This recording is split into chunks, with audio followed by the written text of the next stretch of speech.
And now, it's time for another Dice Tower review with Tom Vasel. Hey folks, I'm Tom Vasel, and today we're taking a look at Mistborn House War, which is based on the Mistborn series from Brandon Sanderson. Now, I read Brandon Sanderson's novels for the first time when he took over and finished The Wheel of Time from Robert Jordan. Robert Jordan died writing that very lengthy series, and I was like, oh, what am I going to do now? You know, and he stepped in and finished the books and did a fantastic job. And people said, well, if you like that, you should read his other stuff. So I said, all right, I'll get around to it. And eventually I did. And the Mistborn series has become not only a great series that I've enjoyed, but probably my favorite fantasy series that I've ever read. I really like them. And so this game takes place on the very first book of the trilogy. And in this book, and this is not spoilers, this is kind of like the overall theme of the book, there's an evil guy called the Lord Ruler. He just rules over everything. He's almost godlike in his powers. And there's rebels who are fighting against him with the peasants, the Ska they're called.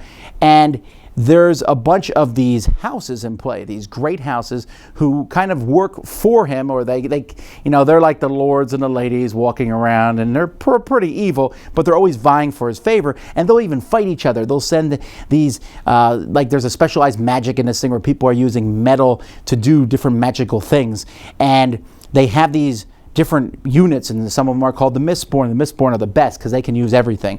And they send them after each other, and they're called house wars.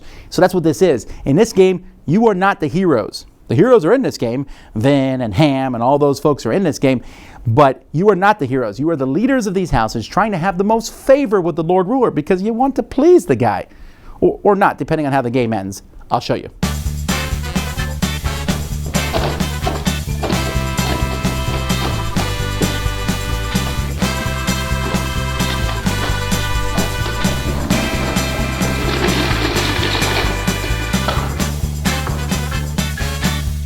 So in this game, there's this long board here, and this board here is to keep track of problems that are going to show up. There's 4 columns for problems.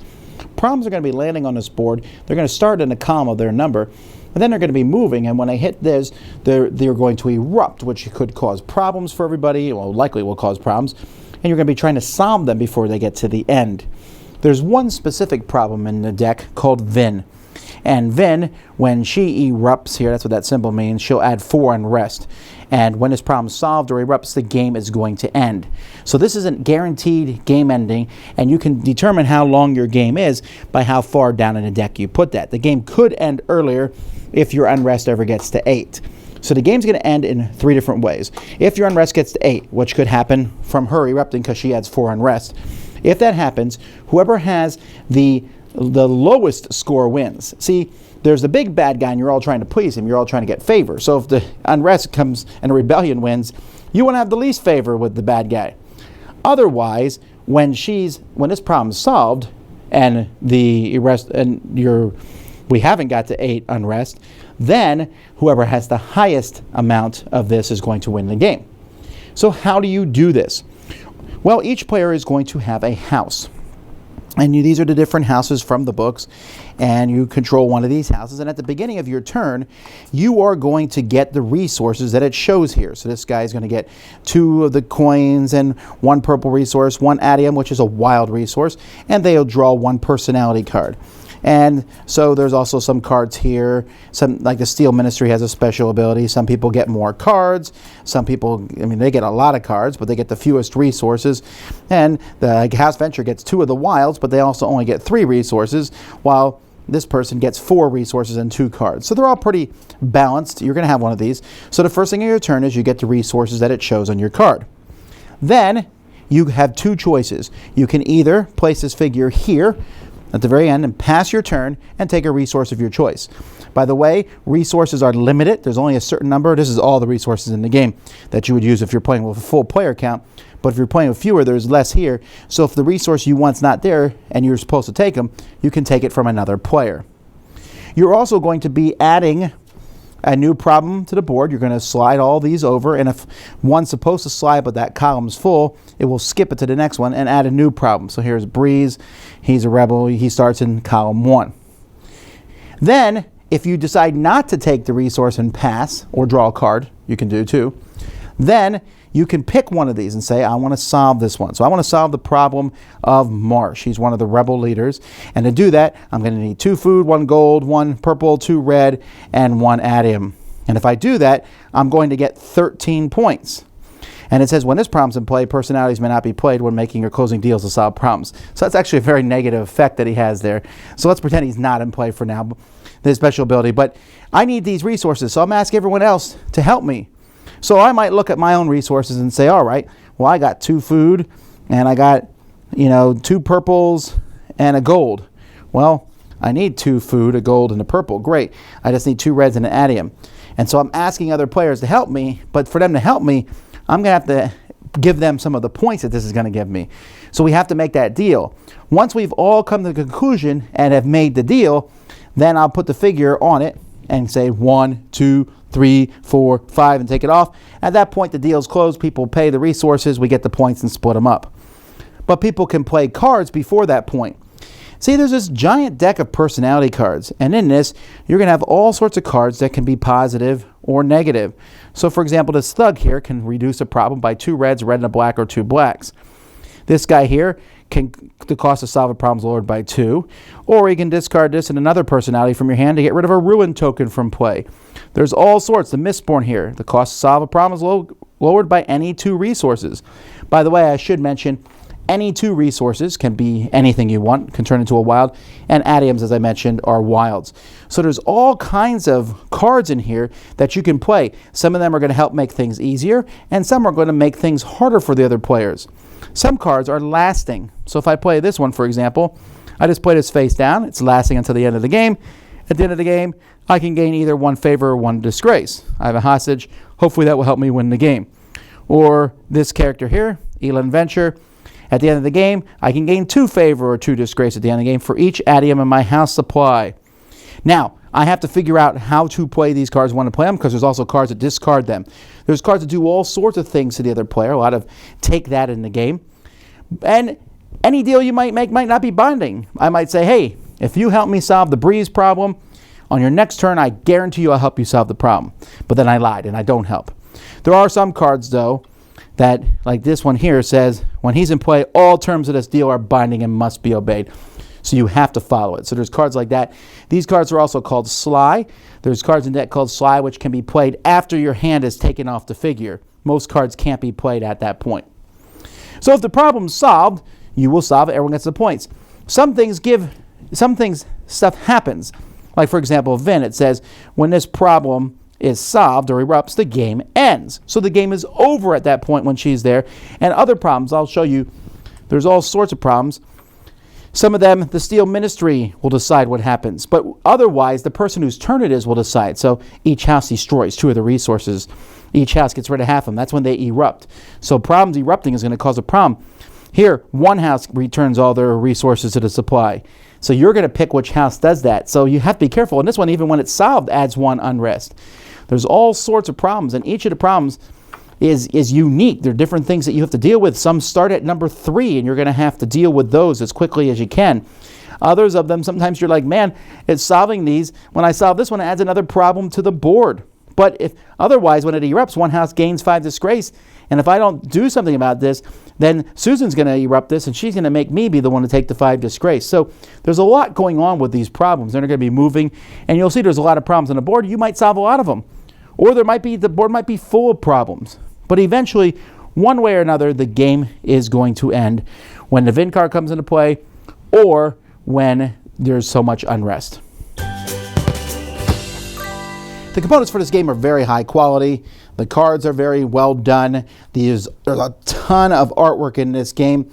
And, it's a book, so all this stuff has been in my imagination. But they did a good job. I'm like, yeah, that is what these people would look like. And I get a real big kick out of seeing a lot of these problems, like, hey, oh, there's Ham. I remember him from the book. Oh, that's really exciting. And sluggish work. And I remember the visit from the Inquisitor. Oh, the Inquisitor. I like that a lot. The tokens are very easy. They're different colors and different symbols, so easy to tell apart. All these tokens, whether they're good, favor, or disfavor, all look the same on the back, so it's easy to keep them hidden. Even though there is a ton of personality cards, they're all pretty easy to understand, and the rule book goes to great lengths. This game is not a hard game to teach or play, but it explains how to do a deal, how the personality cards work, examples. It's a really good rule book, and it even comes with a just read me first sheet. I was very impressed with the rule book. The 2 plastic miniatures aren't needed, but they're nice to have with the game, and everything fits nicely in this insert. You can see these are Kickstarter sleeves for the cards, but everything fits in the insert. It's a really well done production.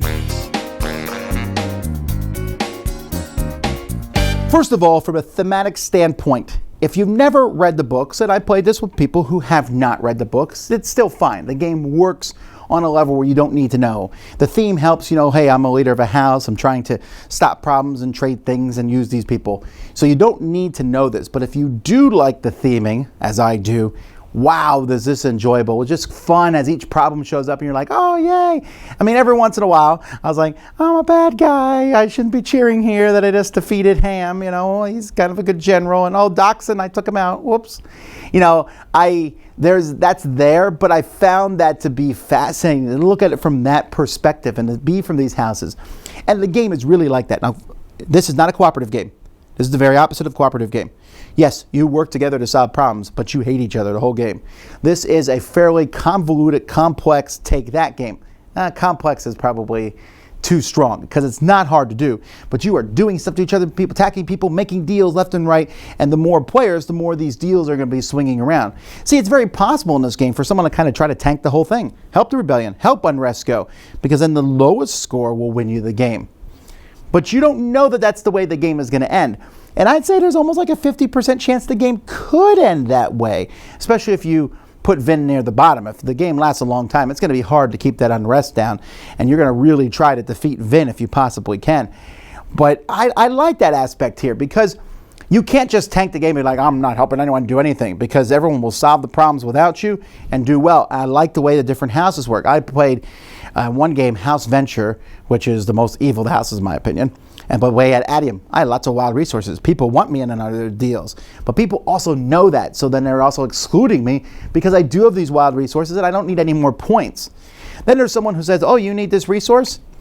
I need 4 points. You're like, you're giving 1 resource. This is 13 points total. We need 8 resources. I'm providing 6 of them. Like, oh, you don't need my stuff then? You're not solving that problem. And you can almost hold people hostage. Then there's playing cards back and forth.